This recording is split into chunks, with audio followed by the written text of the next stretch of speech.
What's up, guys, and welcome to another video. Today I am down here hanging out. I'm not on my porch today, so you know, that's cool. Little change of scenery. You got some green and pebbles. People love that. Anyways, today I wanted to talk a little bit about a topic that somebody commented on my last video for me to talk about, and that would be dropping the knife and like fails in terms of learning to flip. Like what's that process like? How do you learn not to drop the knife as much and stuff like that? And I think that's a really, really good topic, actually. As you can see, I just dropped it. So when you're learning to flip, dropping the knife is a reality of learning to flip on a very, very basic level. Like everybody drops all the time when they're first starting. When I was first starting out, like 90% of what I was doing was just dropping the thing, you know, like I think I'd do like one combo and then I'd drop it and then I'd pick it up and then I'd continue, and like it gets frustrating for sure, right? So the question is, how do you bring your flipping to a level where you aren't dropping as much, and what causes you to drop when you get to that level? So there's a few things. For me, the thing that lets you drop less, honestly, is consistency, right? Because if you are more consistent with your flipping, being that, like, say you have a few tricks that you know that you're good at and that you can kind of repeat to a degree, right? That'll allow you to be more consistent and flip for longer. Something that was an interesting evolution for me is I actually used to drop relatively often, not just like when I was first learning to flip, but like when I first started making these YouTube videos. Like if you go back to the Atropos Curat video, at that point in time, I was still dropping the knife relatively often. Whereas now, while I'm flipping, I've gotten to the point where I don't drop, you know, that often. And I think one of the main reasons for that is because I literally had to learn to flip for YouTube. In the sense of not like this, like what I'm doing right now, but what I did, and I think this might have stymied my flipping ability a little bit, because what I did is I learned to flip for Brandon. I learned to flip in front of Brandon. So what I needed to do is we would do shots where I'd go stand somewhere, and then Brandon would record me, and we'd do like 2 minutes of Brandon just going around getting different shots of me. So I had to be able to flip consistently and get cool enough looking tricks and do them over and over again for at least 2 minutes without dropping. Because anytime I drop, that means that we need to reset and get whatever shot Brandon was currently getting again. And it just takes, you know, an extra amount of time to get that stuff. And I'm not a fan of that. So I had to learn to be more consistent. And the way that I did that was by taking a few tricks that I know how to do and just repeating them a lot. So something like one of the first tricks I ever learned, which was behind the 8-ball, right? Ooh, my jacket got in the way that time. Behind the 8-ball, I can kind of do indefinitely. And then you can end behind the 8-ball, right? So you go there. And then after you do this wrist pass, just throw the knife and then catch it into that's called an ice pick grip. There you go. I am smart.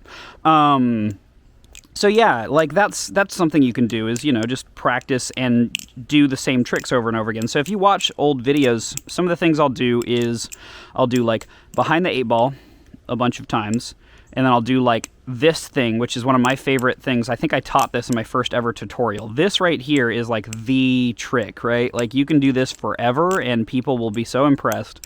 And all it is a Zen rollover, right, to here, and then you do a wrist pass and you throw it over your first finger. And then you go back and do a Zen rollover, first finger rollover, Zen rollover, first finger rollover, right? And you can just repeat that indefinitely, and it feels great to do. The hardest part is this transition right here where you're getting the momentum across, right? But once you get that hand turn thing, you're golden. So I would do a lot of that, and then what kind of happened is I got very consistent with doing that, right? Because I would have like these few tricks that I knew I could do, and I could do them very consistently, but it wasn't like, you know, that impressive, maybe, or maybe not even that impressive, but it wasn't very unique. There wasn't a lot of like style to it, and I was just doing the same things over and over again. So to branch out, what you have to do is, once you've found your comfort zone, right? So take a few tricks that you already know. Maybe it's the Zen rollover, maybe it is just this one thing, you know, and then you can add like the little fan thing that I do in there, which, so you do this, right? You catch it, you throw this, you catch it on the safe handle, you throw the bite handle to your other hand, push it around with the thumb, and then throw the handle that you're holding with the other hand like that. And so that's how you do the little fan thing that I do. I made a tutorial on it earlier, but quick tutorial. So once you've gotten consistent, right, take like 2 or 3 tricks that you're good at, and then just repeat them a bunch until you can do them literally without thinking about it. Like I've gotten to the point where I can do most of the tricks that I know literally, you know, very, very little thought is going through my head.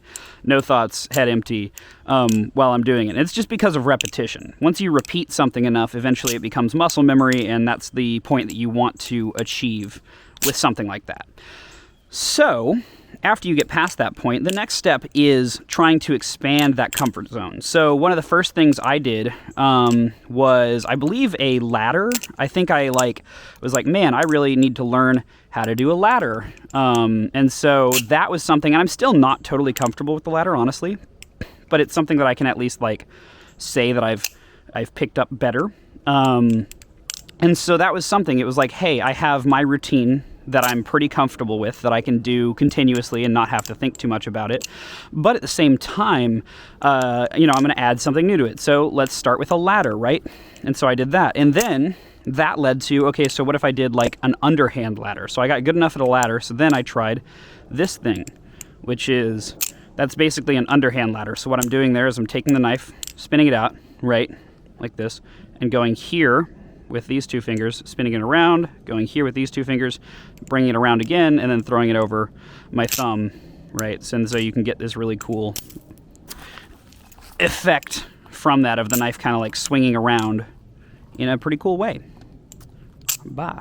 And so essentially what you need to do is find a comfortable space for yourself, and then just slowly push the envelope, you know, and bring in a new trick. Say, like for me, another one too was the Z choker, right? I didn't know how to do a Z choker, and then Stitch actually is the one who taught me how to do it. And so, you know, learning all of these different tricks, I then went in and he was like, here, this is how you do a Z choker. And so I started drilling that over and over and over and over again. Sometimes what I'll do is, with a trick I'm not familiar with, I'll literally drill that one trick continuously throughout like multiple days at a time. Like it'll be like, I'll just spend one whole day where I'm just doing basically just Z chokers like this, right? Just to get that motion down and to feel good about it. Right, and I could make a tutorial on this. I think I already did on my main channel. There's a Z choker tutorial, so probably check that out. But like, you know, that was something. If I'm going to make a tutorial on something, I have to really know how to do it on like a deep level, I would think. And so I would drill stuff like that. That's another thing that I drilled, was the backhand fan, like I just did. So what I'm doing there, you know, is this backhand fan that I've learned, and I did that. You know, I didn't know how to backhand fan when I started. I've been so bad at backhand fanning until like literally a couple months ago. But I was like, I want to make a tutorial video about fanning, which is going to be coming soon, and I can't make a tutorial video about fanning if I don't know how to backhand fan. So I learned it. And it was literally just drilling it over and over again, and I dropped the knife all the time, and I also didn't know what I was doing all the time. And so like learning that, you know, that process of, you know, messing up like I just did. I tried to do a backhand fan and I failed. That is all part of it. Like, see that? So here I went in for the backhand fan, but I didn't twist my wrist enough. You have to really twist your wrist. And so what happened is it hit my jacket like that. So these kinds of fails are something that, like, as you repeat it and you do it a bunch of times, you'll see this happening and you'll know, okay, I see how that happened. Now I need to correct it and do a better job in the future. So, yeah. Essentially, my recipe for improving as a flipper is find things you're consistent at, right? Especially if they're like basic moves. So like one thing is like, you know, do a chaplain, and then do a, what is this? Oh, come on, brain, slow day. What am I talking about? What is this? Comment if you know what trick this is, because I'm too stupid to remember the name. Oh my god. Because I brought it up, it's now worse, and so I'm like literally not going to be able to remember that. So you do a chaplain, and then maybe you do like that, and like that's a trick that you can repeat, right? Because you're doing a chaplain, and then you're just taking it there, walking it down a little bit, bring it right back into the chaplain, right? And that's just a really cool little trick that you can repeat over and over again. And then you maybe turn it under, and you can do all sorts of different stuff with that, right? But the goal is you want to take a few tricks that you're comfortable with, get comfortable enough with them so that you can do it consistently for like minutes at a time without dropping the knife, and then work something else in there. You know, add a little flavor, take one trick that you're interested in, right, and add it in there and see if you can make that work. Like, you know, like a little palm spin or whatever. And doing that will allow you to grow slowly. That's how I grew, you know, and I've grown a lot over the period of time that I've been making videos, even because, you know, that's kind of part of the journey. I feel like when I first started making videos, it actually kind of stagnated my flipping experience. And now I actually don't think that's the case. It wasn't that I stagnated, it's that what I did is I hunkered down and I got better at what I already knew.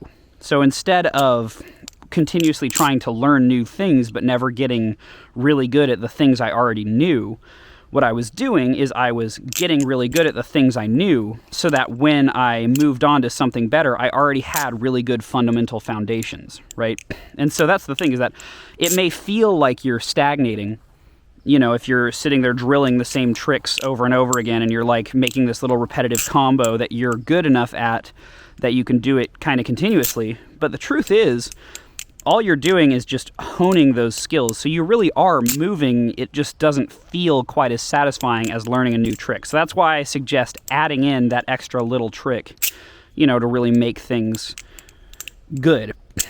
But yeah, in general, fails, drops, that kind of stuff, that's just part of the hobby, and that's just part of learning to flip. And I think that's awesome, you know. And one thing to note, right, is that in general, I do less risky things over something like this, like over concrete, and then you'll see me walk over to something green like this and start doing more risky stuff that I am like more comfortable with dropping the knife, because if I drop it, it'll drop onto this and not onto the concrete. And I kind of am doing that subconsciously all the time, right? That's just like part of how my brain is working now. The other thing is that if you drop a blade, if you have a trainer, right, and it's like the one trainer you have and you really want to protect that thing, well, when you drop it, you might have the inclination to try to catch it with your foot to make sure that, like, at least it doesn't, you know, smack directly onto the concrete, so you'd like catch it with your foot.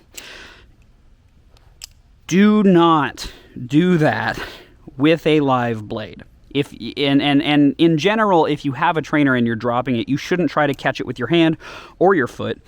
You know, you might want to, but the truth is, if you train yourself to do that and then you try to switch to a live blade later, you might have a big problem of you drop it and that's a blade, baby. So, you know, you don't want to accidentally catch that with your foot. If anything, what you should be doing is training yourself so that when you drop it, you know which direction it's falling, and you move the foot out of the way. So actually, if I do this, you know, I have kind of trained myself to recognize when I'm dropping it and what direction it's going, and so I relatively quickly try to pull my foot out of that space. But like, that's another topic, I guess. But all I'm saying is, don't try to catch your falling knives and don't try to catch your falling trainers if you think you might move on to live blades in the future. If you don't think you're going to move on to live blades in the future and you just like flipping trainers, well then great. You don't need to worry about it, and you can try to catch your trainers when you drop them. But in general, don't try to catch falling knives. That's just a bad idea. That's just a recipe for disaster. So anyways, that's pretty much it for this one. Just keep flipping, keep working, see if you can't improve, you know, because that's really what it is at the end of the day, is that all of us are just trying to improve as much as possible. And so however you end up doing that is good. But for me, the best way to improve really is just repetition and doing something over and over and over and over again. So yeah, that's pretty much it for this one. I hope you guys have a wonderful day, and I'll see you later. Bye.